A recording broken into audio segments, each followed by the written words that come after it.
Jen Psaki's voice echoed through the MSNBC studio as she called Lauren Boebert a threat to democratic discourse and claimed she had fundamental credibility problems. Psaki's establishment audience loved these moments of swamp superiority, but she had picked the wrong target this time. Boebert had been waiting for this moment, armed with Psaki's White House lies, her circle back memes, and her $1 million MSNBC deal. What happened next would expose Psaki as the ultimate swamp profiteer and end her media credibility forever. The MSNBC studio was humming with a kind of establishment energy that had made the network a favorite among Washington insiders and progressive activists. The sleek set, with its modern graphics and carefully curated lighting, projected the image of serious journalism and thoughtful political analysis that the network used to brand itself as the thinking person's alternative to conservative media. Jen Psaki sat behind the anchor desk with the confidence that came from years of government service and media celebrity. Her red hair was perfectly styled, her makeup flawless, her demeanor radiating the kind of institutional authority that had made her a hero to Democrats and a target for Republicans during her time as White House press secretary. Since leaving the Biden administration, Psaki had seamlessly transitioned into the lucrative world of cable news commentary, hosting her own show and commanding the kind of salary that government service alone could never provide. She had become the face of the revolving door between Democratic politics and liberal media, a living example of how public service could be parlayed into private profit. The show had invited Lauren Boebert for what was billed as a discussion about political discourse and the role of elected officials in shaping public debate. It was supposed to be a typical MSNBC interview, where a progressive host would use their platform to lecture a conservative politician while their audience nodded along approvingly. Boebert sat across from Psaki in the guest chair, wearing a simple black blazer, her demeanor calm but alert. She had appeared on hostile media before, but MSNBC represented a particular challenge. This wasn't just biased journalism. This was activist television, where the line between news and opinion had been completely erased in service of partisan politics. The interview had started with the usual softball questions about Boebert's background and her role in Congress, but everyone in the studio could sense that Psaki was building up to something bigger. The questions were becoming more pointed, more accusatory, more designed to create viral moments than to generate genuine insight. "Lauren," Psaki said, her voice taking on that familiar tone of bureaucratic condescension that had made her famous during her White House tenure. "I want to talk about the responsibility that comes with public office, particularly the responsibility to be truthful with the American people." The setup was classic Psaki, positioning herself as the defender of truth and democratic norms while preparing to attack her guests' credibility. The studio audience, filled with MSNBC loyalists, leaned forward in anticipation of another progressive takedown. "I've been watching your public statements, your social media posts, your appearances on various programs," Psaki continued, her voice growing more pointed. "And I have to say, I'm concerned about what I'm seeing. I'm seeing a pattern of statements that don't align with established facts, claims that have been thoroughly debunked by credible fact-checkers." Boebert remained calm, her hands folded in her lap, her expression attentive but untroubled. She had been expecting this kind of attack, and she was prepared for it. "You've made statements about election integrity that contradict the findings of multiple courts and election officials," Psaki pressed on, her voice rising with the kind of righteous indignation that had become her trademark. "You've promoted theories about government overreach that have no basis in constitutional law. You've aligned yourself with narratives that most credible observers would consider conspiracy theories." The accusations were becoming more serious, more personal, and the audience was clearly enjoying the spectacle. They had come to see a conservative politician get destroyed on live television, and Psaki was building toward exactly that kind of moment. "And what really concerns me, Lauren," Psaki said, leaning forward in her chair, her voice taking on that signature tone of institutional authority, "is that when these statements are fact-checked, when credible sources point out the inaccuracies, you seem resistant to correction. You seem unwilling to acknowledge when you've made errors or when your sources have been proven unreliable." The attack was building to its crescendo, and everyone in the studio could feel the tension ratcheting up. Psaki was preparing to deliver what she clearly believed would be the killing blow to Boebert's credibility. "So I have to ask you directly," Psaki said, her voice echoing through the studio with bureaucratic authority. "How do you reconcile your role as an elected official with this pattern of resistance to fact-checking? How do you justify continuing to make claims that have been proven false by credible sources?" She paused dramatically, letting her words sink in before delivering the final assault. "Because frankly, from where I sit, you represent a threat to democratic discourse. You have fundamental credibility problems that make it difficult for voters to trust what you're saying. You're contributing to an environment where facts don't matter, where truth is negotiable, where political convenience trumps accuracy." The audience erupted in applause, and Psaki sat back in her chair with the satisfaction of someone who had just delivered a devastating blow. She had used her platform to paint Boebert as a dangerous purveyor of misinformation who threatened the very foundations of democratic debate. But what Psaki didn't realize was that she had just made a catastrophic miscalculation. She had assumed that her media platform and her reputation as a former government official would be enough to intimidate someone she clearly viewed as an intellectual inferior. She had no idea that she was about to confront someone who had done extensive research on her own history of deception and self-enrichment. "Jen," Boebert said, her voice calm, but carrying an undercurrent of steel that made everyone in the studio pay attention, "I appreciate your concern about truthfulness and credibility. I really do. But I have to ask you something, and I think your viewers deserve to hear your answer." The tone of the conversation was shifting, and Psaki's confident expression began to falter slightly. She had expected Boebert to become defensive or apologetic, not to turn the tables and go on the offensive. "You just lectured me about the importance of being truthful with the American people," Boebert continued, her voice growing stronger with each word. "You criticized me for supposedly making statements that don't align with established facts. You questioned my credibility and my commitment to accuracy." She paused, letting her words sink in, her gaze steady and unwavering. "But I have to ask you, Jen, what gives you the moral authority to lecture anyone about truthfulness? What in your own record as White House Press Secretary qualifies you to be the arbiter of who is credible and who isn't?" The question hit the studio like a thunderbolt, and the audience fell into an uncomfortable silence. This wasn't how these interviews were supposed to go. Conservative guests were supposed to be defensive, apologetic, easily intimidated by Psaki's institutional authority. "Because when I look at your own record," Boebert continued, her voice carrying across the studio with unmistakable authority, "I see a pattern of statements from that White House podium that were demonstrably false, misleading, or deliberately deceptive." She pulled out a document from her folder, and the gesture was both theatrical and ominous. "Let's start with some of your greatest hits from the White House briefing room.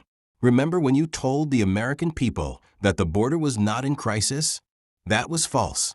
Remember when you said the withdrawal from Afghanistan was going according to plan? That was false.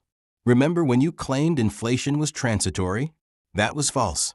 The studio was dead silent now, the atmosphere completely transformed from celebration to shocked attention. Psaki sat rigid in her chair, her earlier confidence evaporating as she realized where this was heading. "But my personal favorite," Boebert continued, consulting her notes, "was your signature move. I'll have to circle back on that. You said those words, or variations of them, over 150 times during your tenure as press secretary. 150 times, Jen." The revelation was devastating, and everyone in the studio could feel the energy completely shift. The audience that had been cheering Psaki's attack on Boebert was now sitting in stunned silence, confronted with their hero's pattern of evasion and deception. "Do you know what 'I'll circle back' really means?" Boebert asked, her voice rising with conviction. "It means I don't know the answer, but I'm going to pretend like I do until I can figure out a way to spin this that doesn't make the administration look bad. It means you were using the White House podium to buy time for damage control instead of providing honest answers to legitimate questions." The attack was devastating because it highlighted the fundamental dishonesty of Psaki's approach to government communication. Her job hadn't been to inform the public. It had been to protect the administration's image. "But here's what really bothers me about your record, Jen," Boebert said, her voice taking on a tone of genuine outrage. "You didn't just mislead the American people from that podium. You did it with a smile. You did it with condescension. You treated journalists like they were stupid for asking legitimate questions about administration failures." She looked directly at Psaki, whose face had gone pale.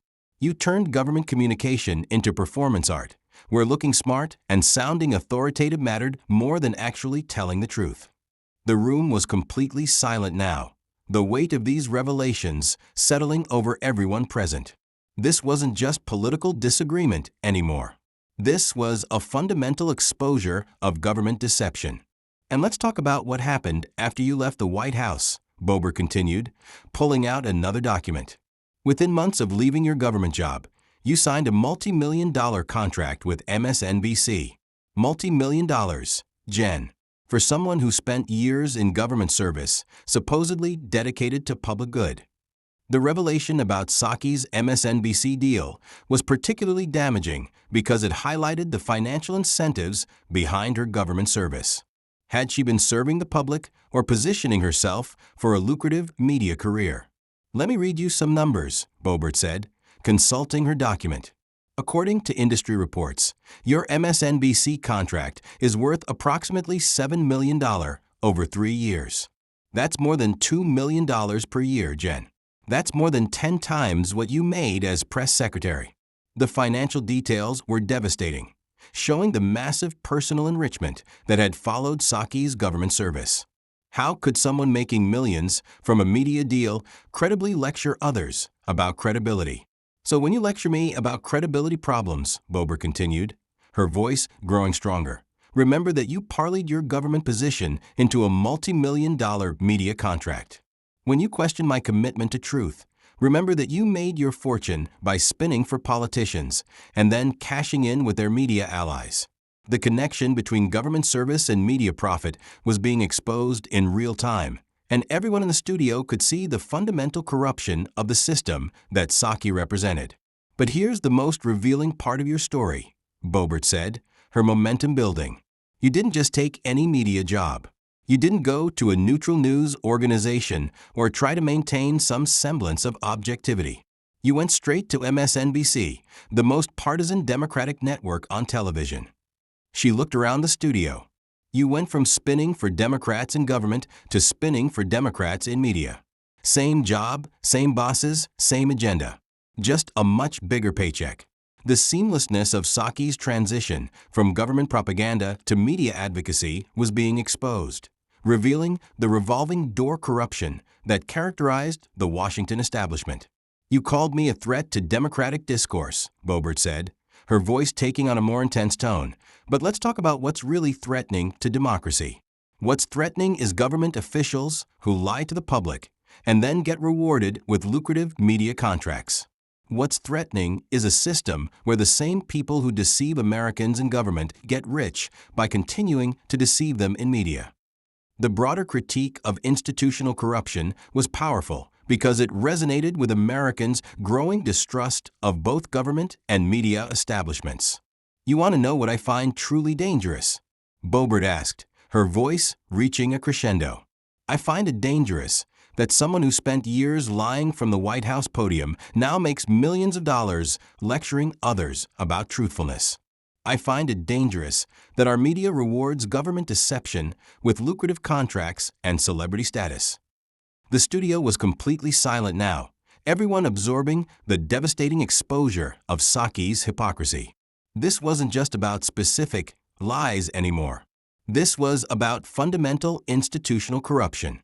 "And you know what I find insulting?" Boebert continued, her voice carrying the weight of righteous indignation.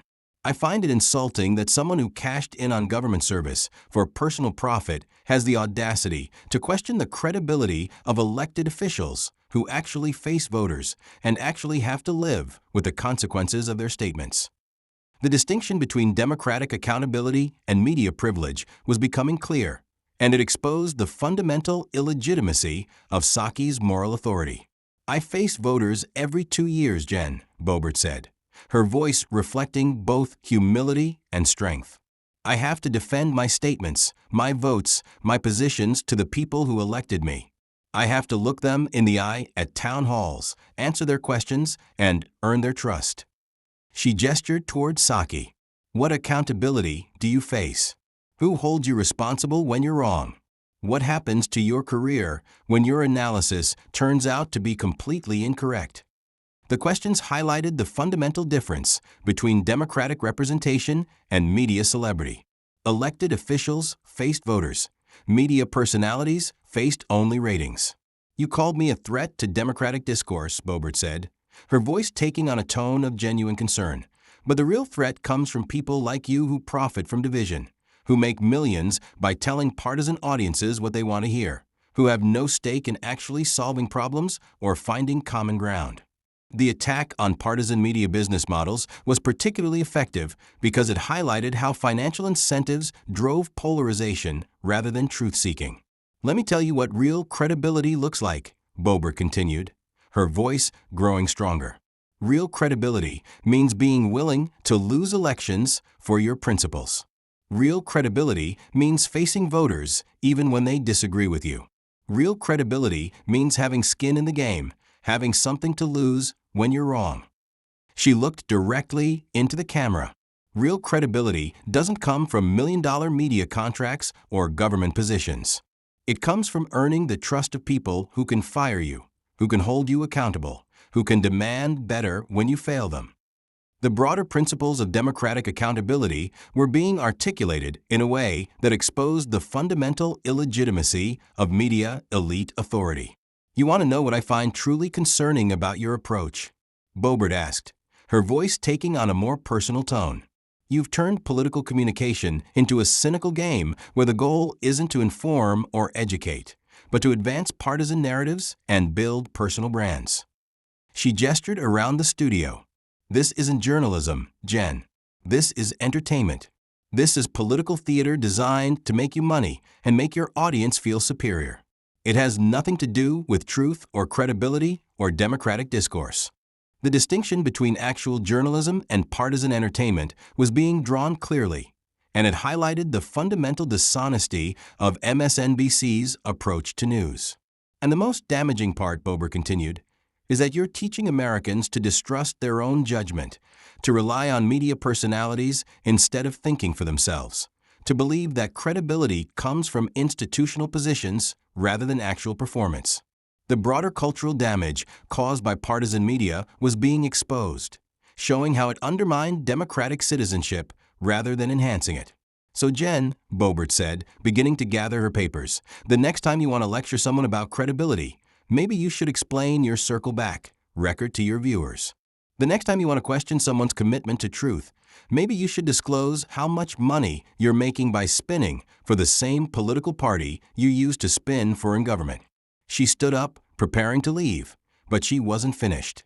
And the next time you want to talk about threats to democratic discourse, maybe you should look in the mirror and ask yourself whether million-dollar media contracts and partisan propaganda are really serving the American people. Her final words would echo in that studio long after she was gone. I'll keep fighting for the working families who elected me, who trust me despite media attacks, and who deserve better than being lectured by swamp creatures who got rich by lying to them. The silence that followed was profound and complete. Psaki sat motionless in her chair, her institutional authority completely destroyed by the exposure of her own pattern of deception and self-enrichment. Her signature condescension and bureaucratic superiority had been turned against her, revealing the corrupt foundation of her media career. The audience sat in stunned silence, many clearly uncomfortable with what they had learned about their progressive hero. The other MSNBC personalities looked around uncertainly, unsure how to respond to such a devastating exposure of their colleagues' hypocrisy. The confrontation between Jen Psaki and Lauren Boebert had exposed something crucial about American political media: the fundamental corruption of the revolving door between government service and partisan activism. It had highlighted the danger of allowing former government officials to profit from the same partisan narratives they had advanced while in office.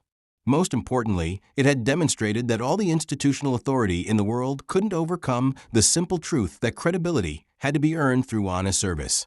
That moral authority came from democratic accountability rather than media celebrity, and that the American people deserved better than being lectured by profiteers who had cashed in on their government service. The age of unquestioned media authority was over. The age of demanding honesty from public figures had begun. And it had started with a congresswoman from Colorado who had the courage to challenge a former press secretary turned media millionaire with the most powerful weapon in politics: the truth about how she had betrayed the public trust.